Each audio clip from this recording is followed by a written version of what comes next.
बहुत ही ज़्यादा important theorems देखी थी और आज की वीडियो के अंदर हम एक थ्योरम करेंगे और एक एग्जांपल।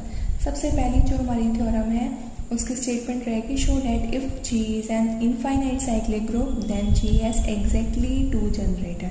अगर हमारे पास जी इनफाइनाइट साइक्लिक ग्रुप है तो जी के पास एग्जैक्टली 2 जनरेटर होंगे, ये हमें प्रूव करना है। ठीक है, तो चलिए स्टेटमेंट देखते हैं इसकी। देखिए, सबसे पहले तो हमें थ्योरम के अंदर जैसा जैसा कहा गया है हम उसी तरीके से करते रहेंगे। सबसे पहले तो हम जी को क्या मान रहे हैं, G be an infinite cyclic group. ठीक है, अभी देखिए आपको प्रूफ क्या करना है, जी के एग्जैक्टली 2 जनरेटर होंगे, लेकिन ये तो आपको प्रूफ करना है। अभी हमने माना कि जी को इनफाइनाइट साइक्लिक ग्रुप, और क्योंकि साइक्लिक ग्रुप है तो हमें ये पता है इसका एक जनरेटर तो होगा, तो हमने ए मान लिया इज इट्स फर्स्ट जनरेटर या फिर 1 जनरेटर। ठीक है, ऑब्वियसली हम देखिए प्रीवियस क्वेश्चंस में भी आपने देखा हो तो हम ए को ही जनरेटर मानते हैं, आप कोई और अल्फाबेट भी मान सकते हैं, बट नॉर्मली हम जो यूज़ करते हैं वो ए ही यूज़ करते हैं। ठीक है, अब इसका मतलब क्या है, हर जी का एलिमेंट ए के इंटीग्रल पावर्स की फॉर्म में लिखा जा सकता है। इसका मतलब क्या है, thus the elements of G are integral powers of a. हर जी के मेंबर को हम ए की पावर्स की फॉर्म के अंदर लिख सकते हैं। ठीक है, अब आपको पता है इनफाइनाइट साइक्लिक ग्रुप है, आपको पता है एक बार जब ए की पावर 1 या ए की पावर 2, मान लो ए की पावर n पे आइडेंटिटी दे रहे हैं, उसके बाद जितने भी एलिमेंट्स है ना ए की पावर n+1 ए की पावर n+2 वो सारे रिपीट होंगे, उसके बाद कोई भी नया नहीं आएगा।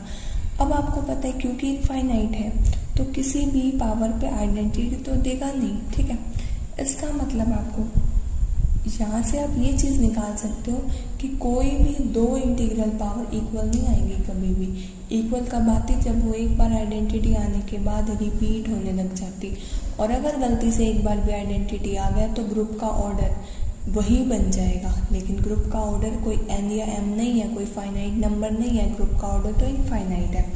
सो हमें यही प्रूफ करके अगर हम दिखा देंगे ना कि कोई भी 2 integral powers of a are equal, यानी कि नॉट इक्वल, कोई भी 2 जो भी हमने ए की पावर ली फॉर एग्जांपल आर और एस, उनको नॉट इक्वल दिखाना है। तो देखिए हम किस तरीके से करेंगे। सबसे पहले तो हम यही लिख देते हैं कि हर जी के एलिमेंट को हम ए की पावर के रूप में लिखेंगे। देखो, thus the elements of a are integral powers of a, ये मैंने वही लिखा है जो आपको बताया था, to prove no 2 distinct integral powers of a are equal. तो हम इसी चीज़ को कॉन्ट्रडिक्शन दिखाने के लिए 2 पावर्स इक्वल ले रहे हैं। Suppose that 2 integral powers of a are equal. तो यहाँ से हमने क्या लिया, ए की power r is equal to a की power s where r is greater than s. ठीक है, आपके पास यहाँ पर a raise to the power r is equal to a raise to the power s ले लिया, जहाँ पे आर और एस मैंने इक्वल नहीं लिया, आर एस से बड़ा ले लिया। दोनों ही साइड मैंने a raise to the power minus s के साथ ऑपरेट किया, तो a raise to the power s dot a raise to the power minus s, ये तो क्या बन जाएगा, identity. So a raise to the power r minus s is equal to, मेरे पास क्या बन गया, आइडेंटिटी। इसका मतलब क्या आ गया कि ऑर्डर ऑफ ए या तो आर माइनस एस है या उससे कम है, क्योंकि मैंने आपको बताया था कि जिस एक एलिमेंट जितने बार इंटीग्रल पावर करने के बाद आइडेंटिटी दे जाए उसके बाद तो एलिमेंट रिपीट होंगे। अब हमें ये नहीं पता ना ये फर्स्ट टाइम आइडेंटिटी दे रहा है या सेकेंड टाइम, तो मैक्सिमम ऑर्डर भी जो है ना ए का वो आर माइनस एस हो सकता है। क्या पता इससे पहले ही कहीं पे आइडेंटिटी दे रहा हो, तो इसका मतलब ऑर्डर ऑफ ए या तो आर माइनस एस से कम होगा या फिर आर माइनस एस के इक्वल होगा। और आपको पता है आर भी एक इंटीजर है, एस भी एक इंटीजर है, उनका डिफरेंस क्या आएगा, फाइनाइट। 2 इंटीजर का डिफरेंस क्या होता है, फाइनाइट। ये तो अपने आप में ही कॉन्ट्राडिक्शन है। सो यही चीज़ मैंने लिखी, infinite cyclic group has a generator off finite order which is contradiction. इसका मतलब क्या है, जो हमने एज्यूम किया था वो चीज़ गलत है, that is a raise to the power r is not equal to a raise to the power s. ठीक है, यानी कि जब आपके पास उस टाइम पे आपने क्या लिया था, r is greater than s, for r not equal to s. देखो अगर आर और एस इक्वल है उस केस में तो आपको पता ही है ना, ऑर्डर तो इक्वल ही आएंगे। जब आर और एस ही इक्वल हो गए तो a raise to the power r is equal to a raise to the power s ही आएगा। अगर नॉट इक्वल है तो ये भी इक्वल नहीं आएंगे कॉन्ट्राडिक्शन की वजह से। तो इसका मतलब आपके पास जी के अंदर मेंबर्स जो है वो किस तरीके के आ गए, a raise to the power -3, a raise to the power -2, a raise to the power -1, 1 a square, यानी कि G is generated by a. ठीक है, G is generated by a. ये किस लिए? क्योंकि आपने शुरू में ही बताया था, लेट किया था, सपोज किया था कि जी जो है इनफाइनाइट साइक्लिक ग्रुप है और ए उसका जनरेटर है। अब इसके अंदर इनफाइनाइट मेंबर्स हैं, आपको दिख रहे हैं दोनों साइड से ही, एंड नहीं हो रहे ये मेंबर्स। तो ए इसका क्या, हमने जनरेटर भी दिखा दिया।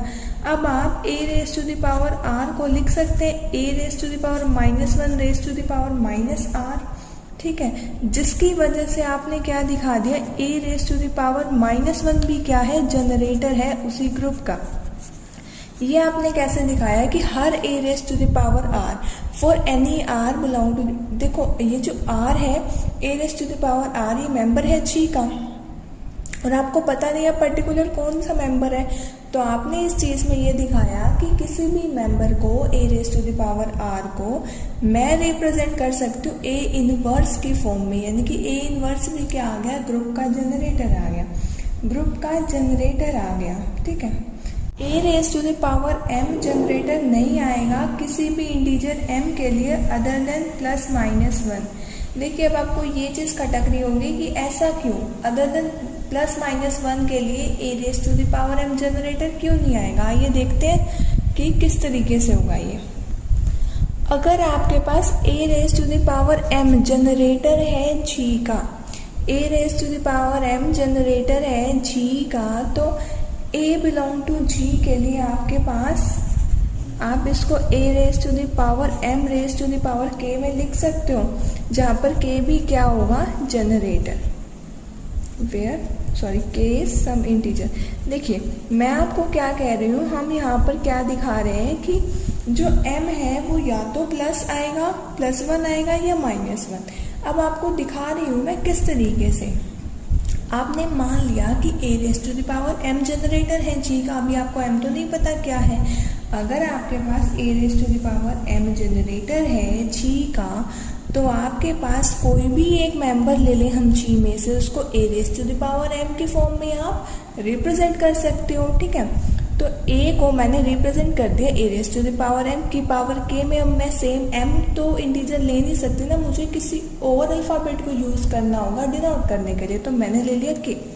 ठीक है, अब आपको पता है अगर मैं यहाँ से कंपेयर करूँ, देखो a raise to the power इस साइड तो 1 है और इस साइड क्या है, पावर की पावर मल्टीप्लाई। सो अगर मैं सिर्फ पावर को कंपेयर करूँ तो mk इज इक्वल टू 1 आना चाहिए। ठीक है, और mk is equal to 1 possible नहीं है, ये सिर्फ तब पॉसिबल है जब हमारे पास 1 या -1 हो।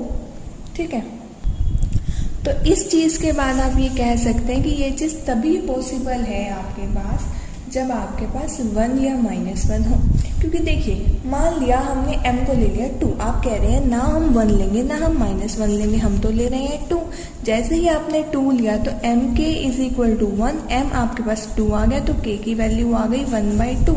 जबकि आपने क्लेम किया था कि k हमने इंटीजर लिया, k तो इंटीजर नहीं हुआ, k तो आ गया 1/2 and integers are in the form of 1 2 3 4 5, 1/2 तो नहीं आएगा इंटीजर।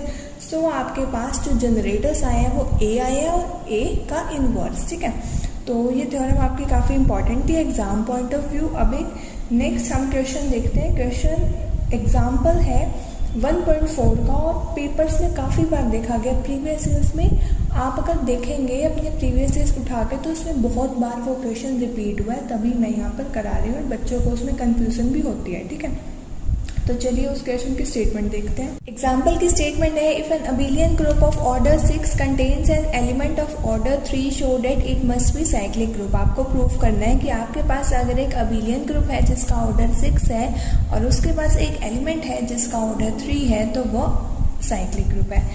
आपको ये पता है ग्रुप का ऑर्डर 6 है, आपको ये पता है उसके एक एलिमेंट का ऑर्डर 3 है, आपको ये नहीं पता उसमें और कितने एलिमेंट हैं, उनके ऑर्डर क्या है, या ग्रुप के अंदर किस तरीके के एलिमेंट है। बस आपको गिवन क्या है कि ग्रुप जो है अबिलियन ग्रुप है ऑर्डर 6 का। गिवन इन्फॉर्मेशन ही हम सबसे पहले लिख लेते हैं ताकि हमें आगे किस तरीके से प्रूव करना है इसका कुछ हिंट मिल सके।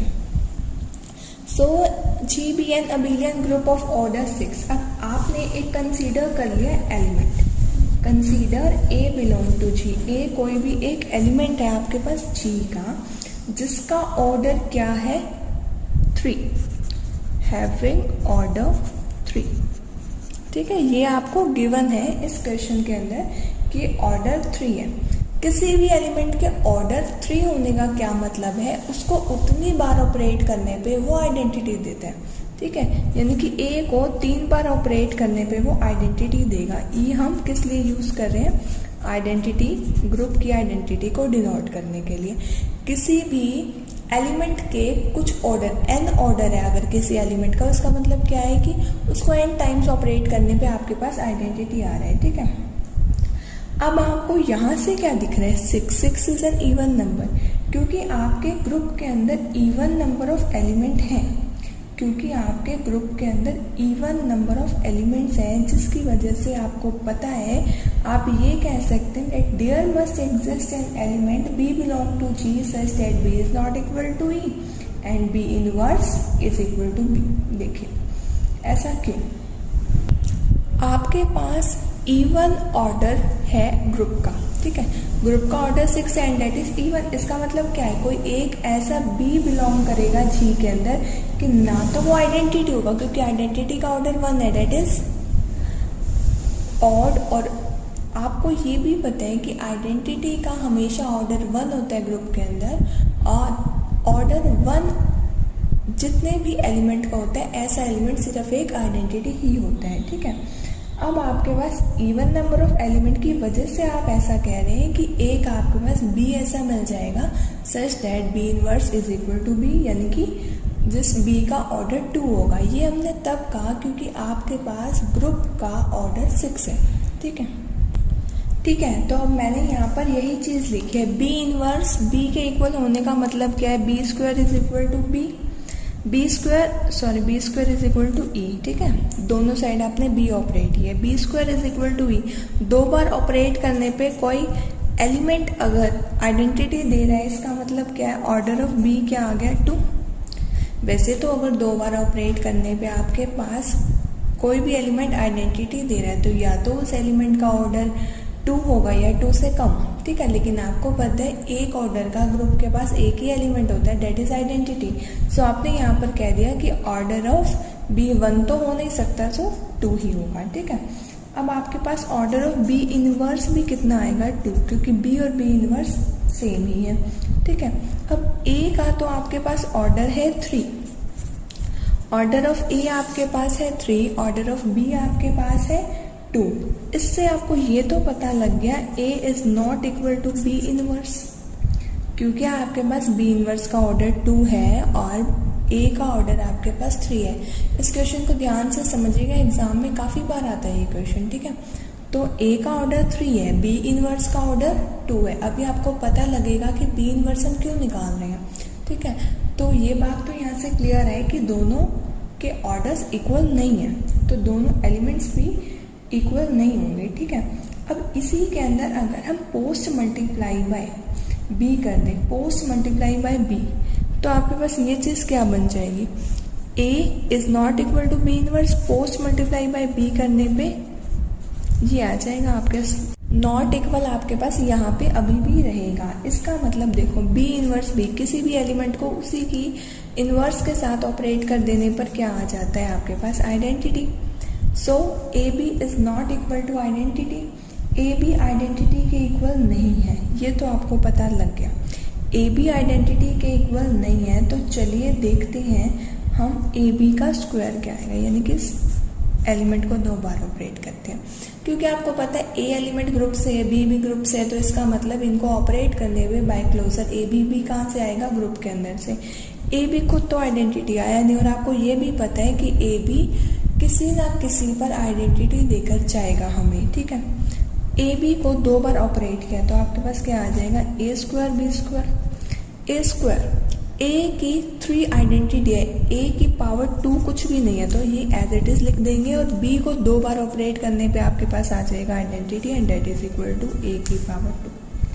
अब ए 3 बार ऑपरेट करने पे आइडेंटिटी दे रहा है, 2 बार करने पे आइडेंटिटी नहीं दे रहा है, यानी कि 2 बार ए बी को ऑपरेट करने के बाद भी आपके पास आइडेंटिटी नहीं आया।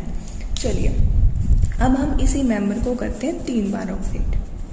जैसे ही आपने 3 बार ऑपरेट किया तो ये किसके इक्वल आ जाएगा, a raise to the power 3 b raise to the power 3, ठीक है।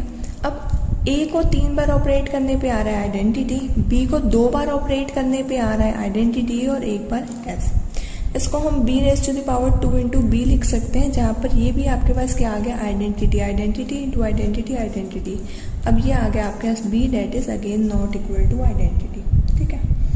अब आपके पास देखो 1 बार ऑपरेट करने पे आइडेंटिटी नहीं आ रहा, 2 बार ऑपरेट करने पे आइडेंटिटी नहीं आ रहा, 3 बार ऑपरेट करने पे आइडेंटिटी नहीं आ रहा, जिससे आपके पास एक बात तो क्लियर होगी, ऑर्डर ऑफ ए बी जो आएगा, ऑर्डर ऑफ ए बी जो आएगा वो 3 से तो बड़ा आएगा, ठीक है। ऑर्डर ऑफ ए बी 3 से बड़ा आएगा, और ए बी है क्या, ए बी ग्रुप का ही कोई एलिमेंट है। आपको पता है ग्रुप के जितने भी एलिमेंट होते हैं वो ग्रुप के ऑर्डर को डिवाइड करते हैं। मैंने प्रीवियस वीडियो में आपको बताया था, ग्रुप में जितने भी एलिमेंट होते हैं वो ग्रुप के ऑर्डर को डिवाइड करते हैं। देखिए 6 को कौन कौन डिवाइड करते हैं, ग्रुप का ऑर्डर 6 है, 6 को कौन कौन डिवाइड करते हैं, एक तो 1, एक 2, एक 3 और एक 6, ठीक है। 1 है नहीं ग्रुप का ऑर्डर, हमने चेक कर लिया, 2 है नहीं, 3 है नहीं, बचा कौन सा, 6। इसका मतलब आपके पास ऑर्डर ऑफ ए बी क्या है, 6, यानी कि ए बी अगर हम 6 बार ऑपरेट करेंगे ना तब आपके पास आइडेंटिटी के इक्वल आएगा, ठीक है। और अगर किसी भी ग्रुप के अंदर उसका एलिमेंट n है और आपके पास n ऑर्डर का ही उसके अंदर कोई एलिमेंट मिल जाए, इसका मतलब वो साइक्लिक है, ठीक है। आपने देखा ए बी ने ई को भी जनरेट कर दिया, ए बी को जब हमने 1 टाइम ऑपरेट किया तो ए बी आया था, ए बी को 2 टाइम्स ऑपरेट किया तो ए स्क्वायर आया था, ए बी को 3 टाइम ऑपरेट किया तो बी आया था, ए बी को 6 टाइम ऑपरेट किया तो ई आ रहा है, डेट इज आइडेंटिटी। इसका मतलब क्या है कि ए बी का ऑर्डर 6 है और ग्रुप का ऑर्डर भी 6 था, इसका मतलब ए बी उसका जनरेटर हो गया, 6 टाइम ऑपरेट करने पे आइडेंटिटी दे रहा है, इसका मतलब a b is the generator है। इसका मतलब जी हमारे पास साइक्लिक ग्रुप था, क्योंकि जनरेटर तो हमने साइक्लिक ग्रुप में ही स्टडी किया हुआ है, तो जी आपके पास साइक्लिक ग्रुप है such that a b is the generator of G, ठीक है। तो ये क्वेश्चन था आपके पास, आपको जी को साइक्लिक ग्रुप प्रूव करना था जिसका ऑर्डर 6 है और उसमें एक एलिमेंट का ऑर्डर 3 है, ठीक है। छोटी सी इन्फॉर्मेशन गिवन थी, इससे भी हमने कितना कुछ निकाल लिया है, ठीक है। तो आज इस चैप्टर का एंड है, इसके अलावा मुझे ऐसा कोई रेलेवेंट क्वेश्चन लगा नहीं जो आपसे नहीं हो पाएगा मेरी वीडियोस देखने के बाद। बाकी अगर आपको एक्सरसाइज के किसी भी क्वेश्चन में प्रॉब्लम हो तो आप मुझे बता सकते हैं कमेंट सेक्शंस में। Thank you so much for watching my videos. Chapter 1 आपका यहाँ पर कंप्लीट हो चुका है। अपने फ्रेंड्स के साथ शेयर ज़रूर करना ताकि उन्हें भी इस चैप्टर के अंदर कोई प्रॉब्लम ना हो।